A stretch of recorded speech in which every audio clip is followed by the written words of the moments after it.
Le cabinet d'avocat baignait dans une lumière douce et feutrée, presque irréelle, comme si le soleil de Montpellier hésitait à franchir le seuil de ce lieu chargé de souvenirs. Johanna se tenait derrière son bureau, immobile, les mains posées sur un dossier qu'elle ne lisait plus vraiment. Son regard s'attardait sur la fenêtre, où la ville s'étendait dans une tranquillité trompeuse, tandis que son esprit demeurait prisonnier d'un passé qu'elle s'efforçait de refermer. Depuis plusieurs semaines, la rupture avec Yann avait creusé en elle une blessure silencieuse. Ce n'était pas seulement la fin d'un mariage, mais l'effondrement d'un équilibre construit avec patience, fait de projets, de promesses et de souvenirs partagés. Chaque objet du cabinet semblait raviver un fragment de leur histoire, transformant ce lieu familier en un théâtre de réminiscences persistantes. Pourtant, fidèle à elle-même, Johanna s'attachait à préserver une façade de maîtrise, convaincue que le travail et la discipline pourraient l'aider à tourner la page. Lorsque la porte s'ouvrit doucement, révélant la silhouette de Yann, le temps sembla suspendre son cours. Il conserva son allure sobre et déterminée, mais une fatigue discrète se lisait dans son regard, témoignage d'un combat intérieur qu'il menait en silence. Entre eux s'installa un silence dense, chargé de tout ce qui n'avait jamais été exprimé, comme si leurs émotions demeuraient prisonnières d'une pudeur commune. Sans un mot, Yann s'avança et déposa sur le bureau une enveloppe contenant les papiers du divorce, déjà signés. Le geste, simple en apparence, scellait pourtant la fin irréversible d'un chapitre de leur existence. Puis il sortit de sa poche la clé de l'appartement, qu'il posa à côté de l'enveloppe. Le tintement métallique résonna dans la pièce avec une brutalité inattendue, marquant symboliquement la rupture définitive entre eux. Johanna baissa les yeux sur ces objets, consciente que ce moment représentait l'ultime séparation, celle qui ne laissait plus place ni au regret ni au retour en arrière. Yann annonça alors son intention de quitter Montpellier pour se retirer dans les Pyrénées, cherchant dans la solitude des montagnes un refuge capable d'apaiser ses blessures. Johanna accueillit cette confidence avec une froideur maîtrisée, refusant de laisser transparaître l'émotion qui menaçait de l'envahir. Elle savait que toute marque de tendresse aurait fragilisé la distance qu'elle s'efforçait de maintenir, et choisit donc de préserver une dignité silencieuse. C'est à cet instant que Guillaume Sérignan fit son entrée dans le cabinet, rompant l'équilibre fragile de la scène. Élégant et assuré, le promoteur salua Johanna avec courtoisie avant de remarquer la présence de Yann. La tension devint palpable, comme suspendue entre trois destins que tout opposait désormais. Johanna, déterminée à affirmer son indépendance, adopta une attitude distante qui marqua clairement la fin de son histoire avec Yann. Celui-ci, digne et silencieux, quitta les lieux sans se retourner, emportant avec lui les derniers vestiges d'un amour révolu. Restée seule avec Sérignan, Johanna retrouva rapidement son assurance professionnelle. Le promoteur évoqua la révocation de mandat d'un syndic défaillant, et elle lui exposa avec précision les démarches nécessaires, démontrant une maîtrise irréprochable de son métier. Sa voix, posée et assurée, témoignait d'une autorité naturelle qui ne laissait aucune place à l'hésitation. Guillaume l'écoutait avec attention, fasciné par la détermination et l'élégance qui se dégageaient d'elle. Une fois l'entretien achevé, la conversation glissa vers un registre plus personnel. Séduit par l'intelligence et la prestance de l'avocate, Guillaume exprima le souhait de la rencontrer dans un autre contexte, loin des contraintes professionnelles. Johanna, troublée mais résolue à se libérer du poids de sa rupture, accueillit cette proposition avec une réserve teintée de curiosité. Elle se promit d'y réfléchir, consciente que ce rapprochement représentait peut-être une manière de se reconstruire. Lorsqu'il quitta le cabinet, elle demeura un instant immobile, contemplant la ville à travers la fenêtre. Montpellier poursuivait son rythme imperturbable, indifférente aux bouleversements intimes qui agitaient son cœur. Dans ce silence retrouvé, Johanna comprit qu'elle se trouvait à un tournant de sa vie, prête à abandonner le passé pour embrasser un avenir encore incertain. Pendant ce temps, au commissariat, Yann rassemblait ses affaires avec une gravité presque solennelle. Chaque objet qu'il rangeait semblait porter le poids de souvenirs accumulés au fil des années. Lorsqu'il croisa Élise, une émotion sincère s'exprima dans leur étreinte, témoignage d'une complicité forgée par le travail et le respect mutuel.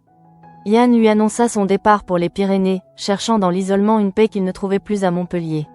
Élise, émue, lui exprima son soutien et son admiration, consciente que ce choix marquait une rupture nécessaire. Dans le même temps, à la galerie d'Alix, l'atmosphère était empreinte d'une tension palpable. La jeune femme examinait une facture avec une attention fébrile, découvrant avec stupeur qu'il s'agissait d'un faux.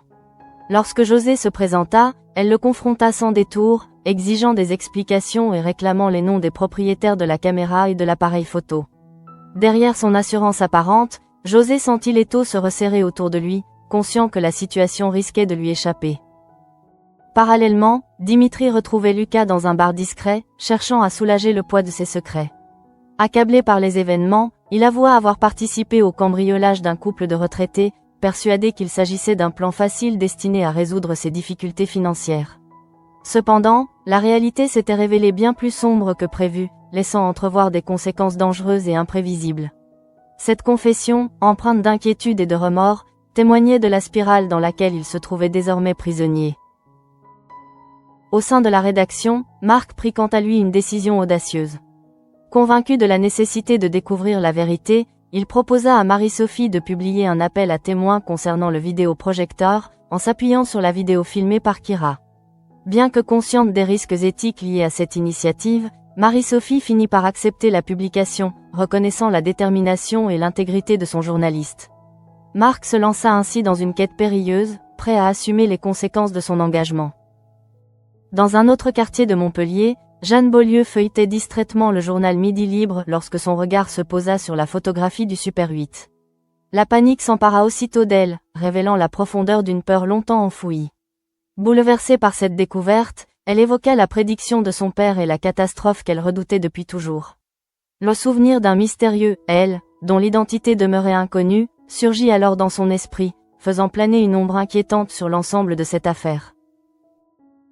Ainsi, tandis que Johanna tentait de tourner la page et d'ouvrir son cœur à un nouvel avenir, les intrigues se resserraient autour de ceux qui gravitaient à Montpellier. Entre ruptures sentimentales, secrets inavoués et menaces surgies du passé, chaque destin semblait s'engager sur un chemin incertain, annonçant des bouleversements dont nul ne mesurait encore l'ampleur. Dans la douceur dorée d'un après-midi montpelliérain, la ville poursuivait son rythme habituel, indifférente aux bouleversements intimes qui agitaient ses habitants. Tandis que les rues s'animaient sous la lumière printanière, Johanna se tenait dans son cabinet, plongée dans un silence propice à la réflexion. L'échange avec Guillaume Sérignan résonnait encore en elle comme une promesse diffuse, un souffle nouveau venant troubler l'équilibre fragile qu'elle s'efforçait de reconstruire depuis sa séparation avec Yann. Fidèle au conseil de Sabine, Johanna décida de s'accorder un moment pour elle-même et d'accepter l'invitation du promoteur immobilier. Ce choix, loin d'être impulsif, s'imposait comme une tentative de renaissance, un moyen de se libérer du poids du passé et de se réapproprier sa liberté. En annulant leur dîner prévu, elle sentit naître en elle une détermination nouvelle, mêlée d'une appréhension discrète face à l'inconnu qui s'ouvrait devant elle. Lorsque Guillaume Sérignan la rejoignit pour partager un verre, l'atmosphère se teinta d'une élégance chaleureuse. Loin du cadre strict du cabinet, la conversation s'orienta vers des confidences plus personnelles. Guillaume évoqua son parcours avec sincérité, révélant ses origines modestes et son passé de footballeur professionnel. Une blessure au genou avait mis fin à sa carrière sportive, le contraignant à se réinventer dans l'immobilier, où il avait su bâtir son succès à force de persévérance et de travail. Johanna, touchée par cette trajectoire façonnée par la résilience, reconnut en lui une détermination semblable à la sienne, née d'épreuves surmontées avec courage. Au fil des échanges, une complicité subtile s'installa entre eux. Guillaume se montrait attentif, mesuré dans ses paroles, laissant transparaître un charme discret qui séduisait Johanna malgré elle. Elle, habituellement maîtresse de ses émotions, se surprit à apprécier cette parenthèse légère, où les blessures du passé semblaient s'estomper pour laisser place à une douce insouciance. Ce moment suspendu lui offrait l'illusion d'un renouveau possible, d'un avenir affranchi des regrets et des déceptions. La soirée s'acheva dans une atmosphère empreinte de délicatesse. Guillaume raccompagna Johanna au pied de son immeuble, prolongeant l'instant avec une retenue élégante. Alors qu'il s'apprêtait à prendre congé, elle revint vers lui, animée par un élan spontané qui traduisait son désir de tourner définitivement la page. Leur regard se croisa dans un silence chargé de promesses, et Johanna, libérée de ses hésitations, l'embrassa. Ce geste, à la fois tendre et résolu, marquait le début d'un nouveau chapitre dans son existence. Ils s'abandonnèrent ensuite à une intimité sincère, scellant dans la douceur de la nuit un rapprochement né de la vulnérabilité et du besoin de réconfort. Pendant ce temps, les tensions s'intensifiaient autour de José et de Dimitri. Conscient du danger qui les menaçait, Dimitri interpella José avec une inquiétude croissante, cherchant à comprendre l'ampleur du plan dans lequel il s'était laissé entraîner. Il lui révéla que les prétendus retraités qu'ils avaient cambriolés n'étaient autres que de redoutables mafieux, transformant ce qui devait être un simple larcin en une affaire aux conséquences potentiellement dramatiques. Face à cette révélation, José tenta de garder son sang-froid et ordonna à Dimitri de rester discret, promettant de se renseigner avant de prendre toute décision. Derrière cette apparente assurance, l'ombre de la menace se faisait déjà plus pressante, laissant présager des développements inquiétants. À la galerie d'Alix, la tension atteignait également son paroxysme. Ayant découvert que José lui avait fourni de fausses factures, la galeriste le confronta avec une détermination glaciale, exigeant des explications immédiates. Elle réclama les noms des propriétaires de la caméra et de l'appareil photo, consciente que ces éléments pouvaient éclairer l'origine du matériel et révéler l'étendue de la fraude. L'échange, empreint de méfiance et d'hostilité contenue, témoignait d'une rupture irréversible entre les deux associés, chacun comprenant que la situation risquait désormais de lui échapper. Dans ce climat de suspicion croissante, Marc poursuivait son enquête avec une détermination sans faille. Convaincu de la nécessité de faire émerger la vérité, il publia un appel à témoins concernant le vidéoprojecteur, s'appuyant sur la vidéo filmée par Kira. Cette initiative, audacieuse et risquée, mêlait enjeux personnels et responsabilités professionnelles, suscitant l'embarras de Marie-Sophie. Malgré ses réserves, elle accepta finalement la publication, reconnaissant l'importance de cette démarche pour faire avancer l'enquête. Marc s'engageait ainsi sur un chemin périlleux, prêt à affronter les conséquences de ses choix pour lever le voile sur cette affaire troublante. Au commissariat, le départ imminent de Yann laissait derrière lui une empreinte silencieuse. Après avoir récupéré ses affaires, il prit congé de ses collègues avec une dignité empreinte de mélancolie. Sa rencontre avec Élise fut marquée par une émotion sincère, reflet d'une amitié forgée par les épreuves et le respect mutuel. Tandis qu'il s'apprêtait à quitter Montpellier pour se retirer dans les Pyrénées, il emportait avec lui le poids d'un passé douloureux et l'espoir fragile d'un apaisement retrouvé. Dans un autre quartier de la ville, Jeanne Beaulieu découvrait avec effroi la photographie du Super 8 publiée dans le Midi Libre. Cette image, surgie du passé, éveilla en elle une panique incontrôlable.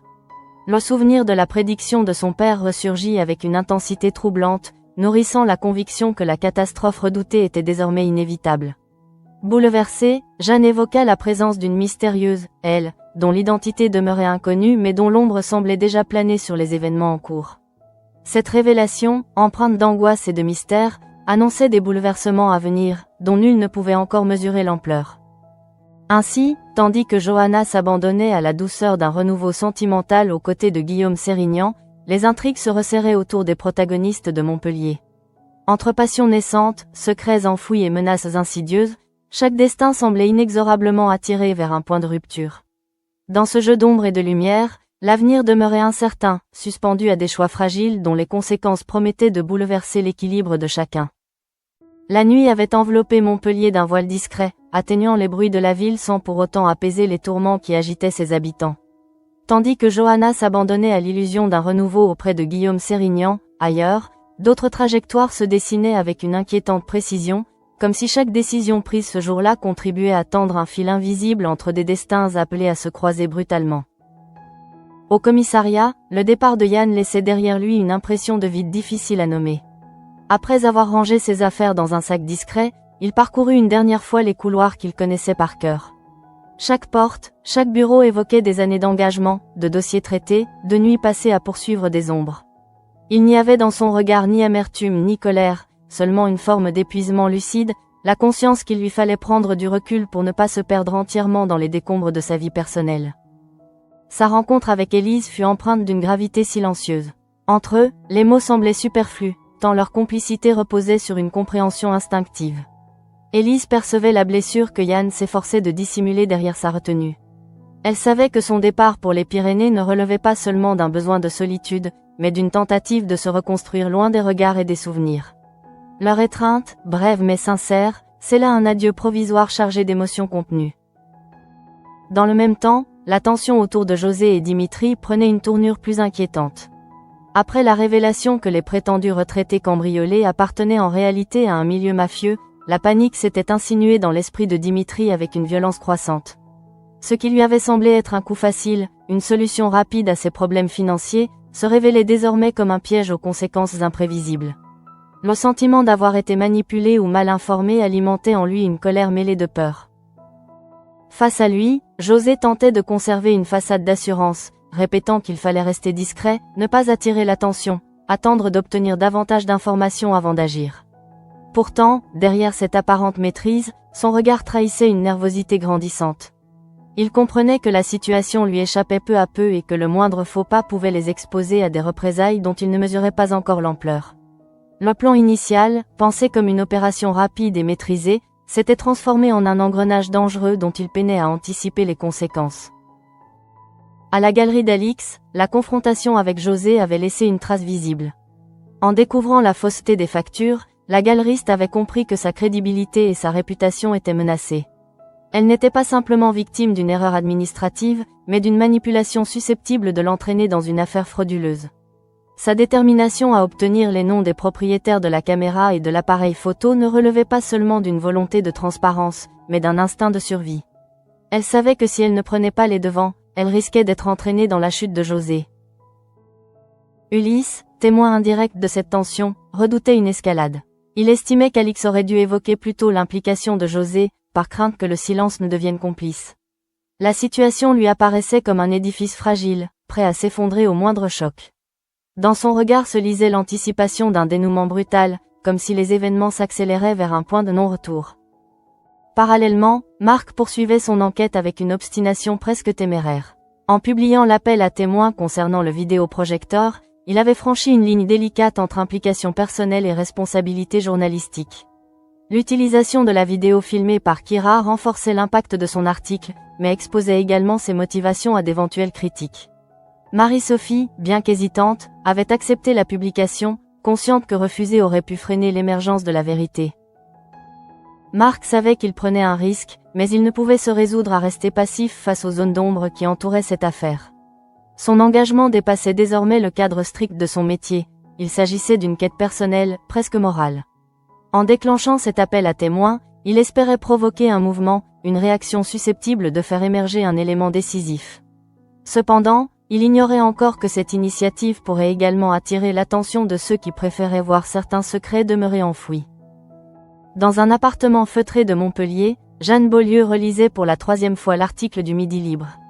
La photographie du Super 8 semblait la fixer avec une insistance troublante, réveillant en elle des souvenirs qu'elle aurait préféré laisser dans l'oubli. Les mots de son père, prononcés des années auparavant, résonnaient désormais avec une clarté glaçante. Il avait évoqué une catastrophe inévitable, liée à ce fragment de passé qu'ils avaient cru pouvoir dissimuler. La mention d'un mystérieux, elle, s'imposa à son esprit comme une menace latente. Ce pronom, chargé de non-dit, renvoyait à une présence qu'elle redoutait sans oser la nommer. Était-ce une personne revenue du passé? Une vérité sur le point d'éclater? Jeanne sentait monter en elle une angoisse sourde, alimentée par la conviction que l'image publiée dans le journal n'était que le début d'une révélation plus vaste. Alors que la nuit avançait, Johanna, auprès de Guillaume, croyait entrevoir la possibilité d'un avenir apaisé. Pourtant, au-delà de la douceur partagée, une tension invisible reliait tous ces événements. La décision de Yann de partir, l'initiative audacieuse de Marc, la panique de Dimitri, la détermination d'Alix et la peur de Jeanne formaient les pièces d'un puzzle dont l'assemblage promettait des répercussions majeures. Montpellier, sous son apparente tranquillité, devenait le théâtre d'un enchevêtrement d'intrigues où chaque geste pouvait déclencher une réaction en chaîne. Tandis que certains tentaient de tourner la page, d'autres voyaient le passé ressurgir avec une force implacable. Dans cette toile complexe, nul ne pouvait encore prévoir quel fil céderait en premier, ni quelle vérité éclaterait au grand jour. L'aube se leva sur Montpellier avec une lumière pâle, presque fragile, comme si la ville hésitait à révéler les tensions accumulées sous son ciel limpide. Les premières heures du matin portaient en elles une impression de calme trompeur, alors que les décisions prises la veille commençaient déjà à produire leurs effets invisibles. Dans l'appartement encore silencieux, Johanna s'éveilla aux côtés de Guillaume Sérignan avec une sensation mêlée d'apaisement et de trouble.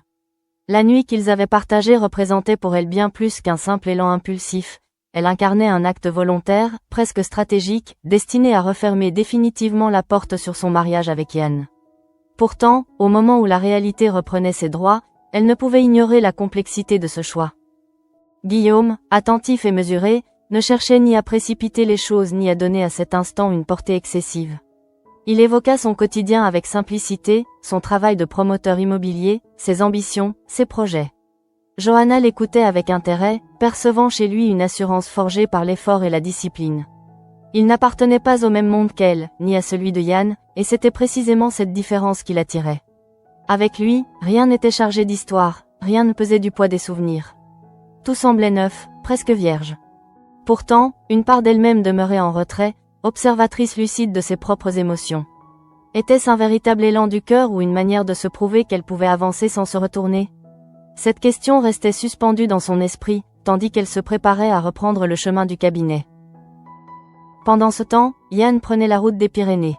Le paysage défilait derrière le pare-brise, alternant collines et étendues verdoyantes, comme une promesse de solitude réparatrice. Il avait choisi l'éloignement non par fuite, mais par nécessité. Montpellier, avec ses rues familières et ses souvenirs partagés, était devenu un territoire saturé d'émotions contradictoires. Marcher dans les montagnes lui apparaissait comme un moyen de se confronter à lui-même, loin du regard des autres et du tumulte des affaires en cours. Il repensait à sa dernière rencontre avec Johanna, à la froideur maîtrisée qu'elle avait affichée. Il ne lui en voulait pas, il comprenait que chacun cherchait sa propre manière de survivre à la rupture. Pourtant, l'image de Guillaume Sérignan entrant dans le cabinet au moment précis où il déposait la clé sur le bureau persistait dans son esprit, comme un symbole brutal de remplacement. Yann tenta de chasser cette pensée, se concentrant sur la route sinueuse qui le menait vers l'inconnu. À Montpellier, l'affaire du cambriolage prenait une tournure plus inquiétante. Dimitri, rongé par l'angoisse, multipliait les scénarios catastrophes. L'idée que les victimes soient liées à un réseau mafieux changeait radicalement la nature du risque encouru. Ce n'était plus une simple infraction, mais une intrusion dans un univers où les représailles pouvaient être rapides et violentes. Il commençait à douter non seulement du plan initial, mais aussi de José lui-même. José, de son côté, s'efforçait de maintenir une apparence de contrôle. Il affirmait qu'il disposait de contacts capables de clarifier la situation, qu'il suffisait d'attendre avant de céder à la panique. Pourtant, derrière cette façade, il mesurait parfaitement la gravité des faits. Si la presse, par l'intermédiaire de Marc, venait à établir un lien entre le vidéoprojecteur, la caméra et le cambriolage, l'affaire pourrait rapidement prendre une ampleur incontrôlable. Marc, justement, suivait avec attention les premières réactions suscitées par son article. Les retours commençaient à affluer, certains anonymes, d'autres plus détaillés. Il examinait chaque message avec une rigueur méthodique, cherchant dans les moindres indices une piste exploitable. L'utilisation de la vidéo filmée par Kira renforçait la crédibilité de son appel, mais il savait aussi que cette exposition publique pouvait déranger ceux qui avaient intérêt à rester dans l'ombre. Marie-Sophie observait cette agitation avec prudence. Elle mesurait la frontière délicate entre enquête journalistique et implication personnelle. Toutefois, elle reconnaissait que l'initiative de Marc avait réveillé quelque chose, une dynamique nouvelle susceptible de faire émerger la vérité. À la galerie, Alix ne relâchait pas la pression sur José. La découverte des fausses factures avait ébranlé la confiance déjà fragile qui les liait. Elle refusait d'être associée à une fraude dont elle ignorait tout et insistait pour obtenir les noms des propriétaires des appareils.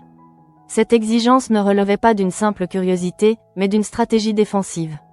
Elle savait que si l'affaire éclatait au grand jour, sa réputation pourrait être irrémédiablement entachée. Ulysse, inquiet, pressentait que la situation risquait de dégénérer. Il voyait dans l'enchaînement des événements un engrenage implacable où chaque révélation en appelait une autre. Pour lui, le silence n'était plus une option viable. Il fallait anticiper, clarifier, se protéger avant que la tempête n'éclate. Dans un appartement discret, Jeanne Beaulieu demeurait prisonnière de son angoisse. La photographie du Super 8 continuait de hanter ses pensées, comme un avertissement lancé par le passé. Elle relisait l'article encore et encore, cherchant à comprendre comment cette image avait pu surgir dans la presse. Le nom de ce mystérieux, elle, s'imposait à son esprit avec une insistance croissante. Elle savait que ce pronom dissimulait une menace précise, une figure capable de bouleverser l'équilibre fragile qu'elle croyait avoir préservé. La prédiction de son père, longtemps perçue comme une exagération dramatique, prenait désormais une dimension inquiétante. Jeanne comprenait que le passé, loin d'être enterré, était en train de refaire surface sous une forme incontrôlable. Chaque minute qui passait renforçait en elle la conviction que la publication de cette photo n'était pas un simple hasard. Ainsi, tandis que Johanna tentait d'embrasser un nouveau départ sentimental, que Yann s'éloignait vers les montagnes, que Marc poursuivait son enquête et que Dimitri sombrait dans l'inquiétude, les fils d'une même intrigue se resserraient inexorablement. Montpellier, sous son apparente sérénité, devenait le théâtre d'une convergence silencieuse entre passion, secret et menace. Ce qui, la veille encore, semblait relever d'événements isolés prenait désormais la forme d'un réseau complexe où chaque action pouvait provoquer une réaction en chaîne. Les choix de Johanna, les initiatives de Marc, les erreurs de Dimitri et les silences de Jeanne participaient tous à une tension croissante dont nul ne pouvait encore prévoir l'issue. La journée avançait et, avec elle, la sensation diffuse qu'un point de bascule approchait. Sous le ciel limpide de Montpellier, chacun poursuivait ses occupations avec l'impression de maîtriser la situation, alors qu'en réalité, les événements commençaient déjà à leur échapper. Au cabinet, Johanna tentait de se concentrer sur ses dossiers, mais son esprit revenait sans cesse à la veille. La nuit passée avec Guillaume Sérignan ne ressemblait pas à une simple parenthèse impulsive. Elle avait été réfléchie, presque assumée comme un acte de rupture définitive avec son passé. En choisissant de s'abandonner à cette nouvelle relation, Johanna avait voulu affirmer qu'elle ne serait plus prisonnière d'un mariage brisé ni des regrets accumulés. Pourtant, au fond d'elle-même, elle ne pouvait ignorer que ce choix l'engageait désormais sur un terrain incertain. Guillaume, de son côté, poursuivait ses projets immobiliers avec l'assurance d'un homme habitué à négocier, convaincre et construire. Il percevait chez Johanna une fragilité dissimulée sous une carapace de rigueur, et cela éveillait en lui autant d'intérêt que de prudence. Leur rapprochement était sincère, mais il n'ignorait pas que la rupture récente avec Yann constituait encore une ombre persistante. Ce lien naissant portait en lui une promesse, mais aussi un risque, celui de s'inscrire dans une dynamique de consolation plutôt que de véritable renouveau. Pendant ce temps, au commissariat, l'absence de Yann commençait à se faire sentir. Son départ pour les Pyrénées laissait derrière lui une équipe contrainte de redistribuer les responsabilités. Élise, bien qu'habituée à gérer les imprévus, ressentait un vide difficile à combler. Elle connaissait l'importance de ce retrait pour Yann, mais elle redoutait également que l'éloignement ne complique certaines enquêtes en cours, notamment celles qui pouvaient, de près ou de loin, croiser l'affaire du vidéoprojecteur. Cette affaire, justement, gagnait en intensité. Marc analysait les retours générés par son appel à témoins. Certains messages semblaient anecdotiques, d'autres plus intrigants. Il notait, classait, recoupait les informations, conscient que le moindre détail pouvait constituer une pièce essentielle du puzzle. L'image du Super 8, désormais exposée au grand public, provoquait des réactions inattendues. Des lecteurs affirmaient reconnaître l'objet, d'autres évoquaient des souvenirs flous. Marc savait qu'il marchait sur une ligne étroite, où l'information pouvait devenir explosive. Dans un café discret, Dimitri retrouvait José avec une nervosité de plus en plus visible. Les heures passées à ruminer la révélation concernant les prétendus retraités avaient amplifié son inquiétude. Il ne s'agissait plus d'un simple cambriolage, mais d'une intrusion dans un cercle potentiellement dangereux. José, fidèle à lui-même, tentait de temporiser, affirmant qu'aucune réaction directe n'avait encore été signalée. Il insistait sur la nécessité de ne pas paniquer, de laisser retomber la tension. Cependant, Dimitri percevait derrière ces paroles une fragilité nouvelle. Il comprenait que José ne contrôlait peut-être pas autant la situation qu'il le prétendait. L'idée que Marc, par son article, puisse indirectement relier certains éléments à leur coup, nourrissait une angoisse croissante. Si les propriétaires du matériel décidaient de remonter la piste, les conséquences pourraient dépasser largement ce qu'ils avaient envisagé. À la galerie, Alix poursuivait sa propre stratégie.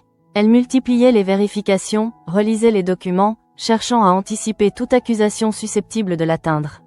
Sa confrontation avec José avait marqué une rupture claire. Elle n'était plus prête à lui accorder le bénéfice du doute. L'exigence d'obtenir les noms des propriétaires de la caméra et de l'appareil photo devenait pour elle un impératif absolu.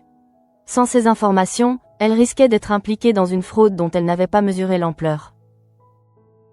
Ulysse observait cette détermination avec un mélange d'admiration et d'inquiétude. Il percevait que l'affaire prenait une dimension systémique, presse, fraude, cambriolage, secret ancien. Tous ces éléments semblaient s'imbriquer dans une mécanique dont aucun des protagonistes ne détenait la vision d'ensemble. Dans son appartement, Jeanne Beaulieu demeurait plongée dans une réflexion angoissée. L'article du Midi Libre reposait sur la table, comme un rappel constant que le passé n'avait pas disparu. Le nom de cette mystérieuse, elle, continuait de résonner dans son esprit. Jeanne savait que cette figure représentait bien plus qu'un simple souvenir. Elle incarnait un danger concret, capable de bouleverser des équilibres soigneusement préservés. La prédiction de son père, autrefois perçue comme une crainte excessive, prenait désormais la forme d'un avertissement prophétique. Jeanne comprenait que la photographie du Super 8 n'était pas seulement un objet journalistique, mais le signe avant-coureur d'un dévoilement plus vaste. Elle se demandait qui, derrière cette publication, cherchait réellement à faire remonter cette affaire à la surface.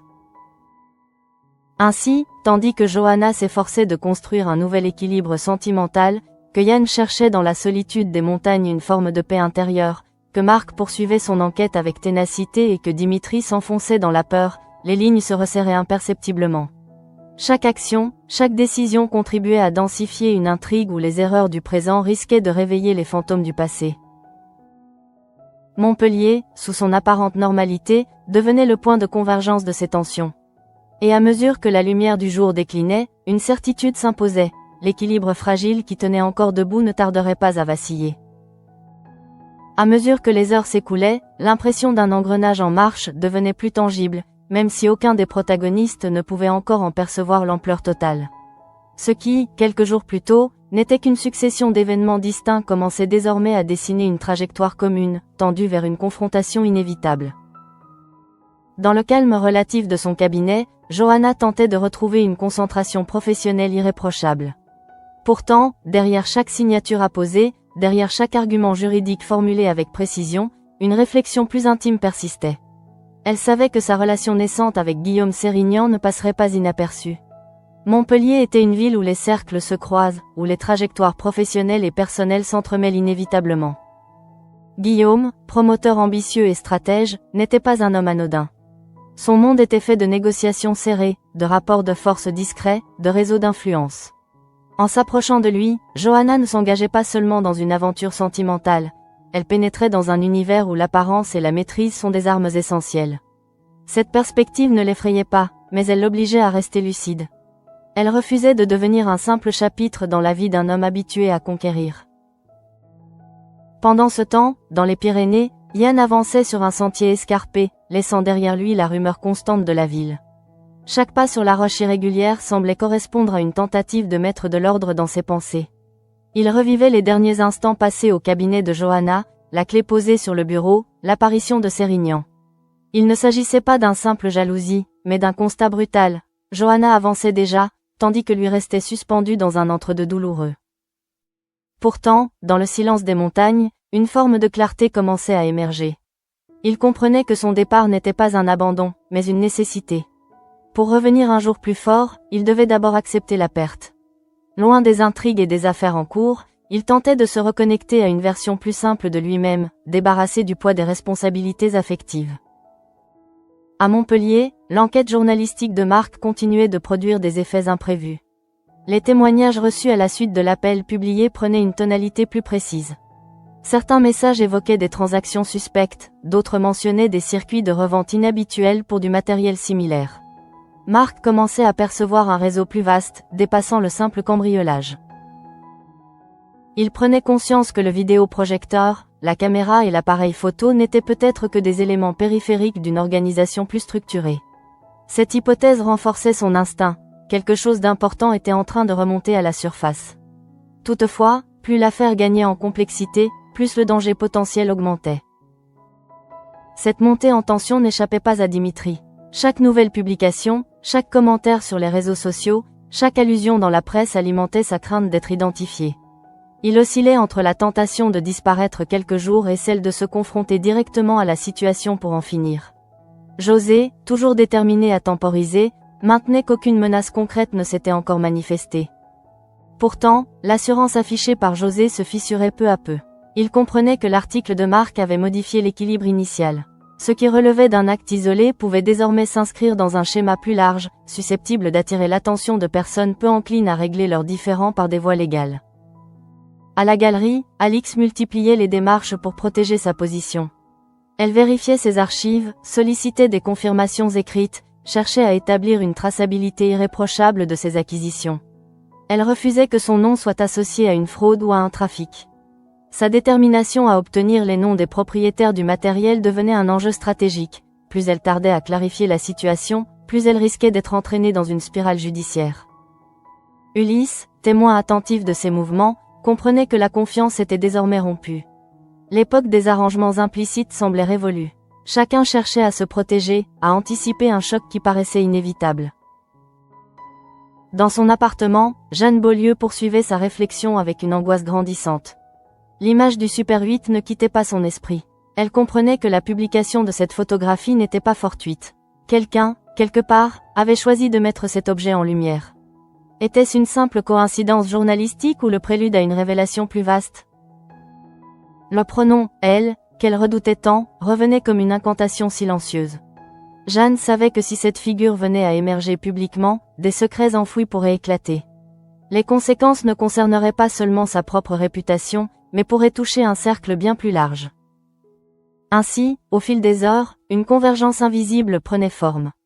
Johanna croyait avancer vers une liberté retrouvée, Yann cherchait un apaisement intérieur, Marc poursuivait la vérité avec obstination, Dimitri s'enfonçait dans l'angoisse, Alix consolidait ses défenses et Jeanne redoutait la résurgence du passé.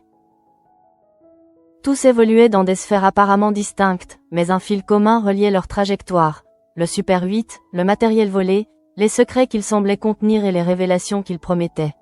Montpellier devenait le théâtre d'une tension croissante, où les décisions individuelles s'inscrivaient dans une dynamique collective plus vaste. À cet instant précis, aucun d'eux ne mesurait encore à quel point les événements allaient s'accélérer. Mais l'équilibre précaire qui maintenait chaque intrigue dans son propre périmètre semblait prêt à céder.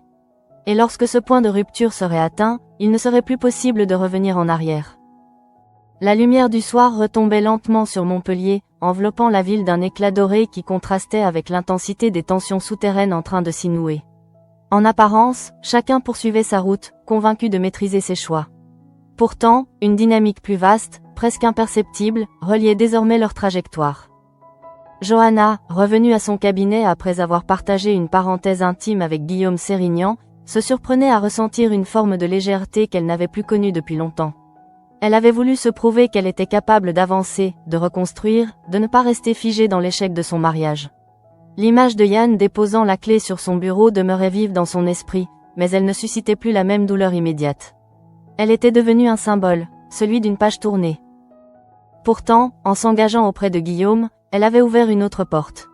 Le promoteur immobilier, fort de son expérience et de son ascension personnelle, n'était pas un homme sans zone d'ombre. Son univers professionnel, marqué par les jeux d'influence et les intérêts financiers, constituait un terrain mouvant où chaque alliance pouvait avoir des conséquences inattendues. Johanna, lucide, pressentait que cette relation naissante ne serait pas exempte de risques. Mais pour la première fois depuis longtemps, elle choisissait d'assumer pleinement ce risque. Dans les Pyrénées, Yann achevait sa première journée de marche. La fatigue physique lui offrait un apaisement provisoire, détournant son esprit des images persistantes de Montpellier. Le silence des montagnes lui permettait d'entendre ses propres pensées sans l'interférence constante des urgences quotidiennes. Il comprenait progressivement que son départ ne constituait pas un abandon, mais une étape nécessaire pour éviter de sombrer dans le ressentiment. Toutefois, une intuition persistait, son éloignement ne le mettrait pas à l'abri des répercussions des affaires en cours. Car à Montpellier, les lignes continuaient de se tendre. Marc, après avoir analysé les derniers témoignages reçus, entrevoyait désormais une cohérence inquiétante. Le vidéoprojecteur, la caméra, l'appareil photo, ces objets n'étaient plus de simples éléments volés. Ils semblaient s'inscrire dans un circuit plus large, où transactions douteuses et intermédiaires discrets dessinaient un schéma structuré. En publiant son appel à témoins, il avait déclenché un mouvement qu'il ne contrôlait plus totalement. Marie-Sophie observait l'évolution de l'affaire avec une attention accrue. Elle savait que si les révélations prenaient une tournure explosive, la rédaction pourrait être exposée à des pressions considérables. Toutefois, reculer à ce stade reviendrait à renoncer à la mission même du journalisme qu'elle défendait. Marc, conscient des enjeux, poursuivait ses vérifications avec méthode, déterminé à ne rien laisser au hasard. Dans un climat de plus en plus oppressant, Dimitri ressentait l'étau se resserrer autour de lui. Chaque notification, chaque appel inconnu, chaque regard croisé dans la rue devenait source de suspicion. L'idée que les victimes du cambriolage puissent appartenir à un milieu mafieux transformait ses nuits en veille anxieuse. José continuait d'afficher un calme stratégique, affirmant que rien ne prouvait encore une réaction hostile. Pourtant, il savait que l'équilibre était fragile. Une seule imprudence, une seule connexion établie entre le matériel volé et leur implication, pourrait provoquer une riposte imprévisible. Alix, de son côté, consolidait ses défenses. Sa confrontation avec José avait définitivement rompu le lien de confiance qui subsistait. Elle se refusait à devenir un maillon faible dans une chaîne dont elle ne maîtrisait pas tous les contours. En exigeant les noms des propriétaires du matériel, elle cherchait non seulement à se protéger, mais aussi à anticiper une éventuelle onde de choc judiciaire. Et puis il y avait Jeanne Beaulieu. Seule dans son appartement, elle contemplait une dernière fois l'article du Midi Libre avant de le plier avec une lenteur calculée. La photographie du Super 8 n'était pas une simple image, elle représentait un rappel brutal que le passé pouvait ressurgir sans avertissement. Elle, qu'elle redoutait tant demeurait une présence diffuse, mais Jeanne savait qu'il ne s'agissait pas d'une abstraction. Si cette personne venait à apparaître, des vérités longtemps dissimulées pourraient éclater au grand jour. La prédiction de son père résonnait avec une intensité nouvelle. Ce qu'il avait annoncé comme une catastrophe potentielle prenait désormais la forme d'un engrenage enclenché. Jeanne comprenait que la publication de cette photo pouvait constituer le premier domino d'une série de révélations. Ainsi, au terme de cette journée charnière, chaque protagoniste se trouvait à un carrefour invisible. Johanna s'engageait vers un avenir sentimental incertain, Yann tentait de se reconstruire loin du tumulte, Marc avançait vers une vérité susceptible d'ébranler plusieurs vies, Dimitri et José évoluaient sur une ligne de crête dangereuse, Alix consolidait ses positions, et Jeanne redoutait l'irruption d'un passé menaçant. Montpellier, baigné par la lumière déclinante, semblait paisible. Pourtant, sous cette apparence, une tension sourde parcourait la ville. Les intrigues, jusqu'alors parallèles, s'approchaient d'un point de convergence. Le Super 8, objet anodin en surface, devenait le centre d'une gravité nouvelle, capable d'attirer vers lui secrets, erreurs et ambitions contrariées. À cet instant précis, nul ne pouvait encore mesurer l'ampleur des bouleversements à venir. Mais une certitude s'imposait, ce qui avait commencé comme une série d'événements isolés s'apprêtait à transformer profondément l'équilibre de chacun. Et lorsque la vérité émergerait, elle ne laisserait personne indemne.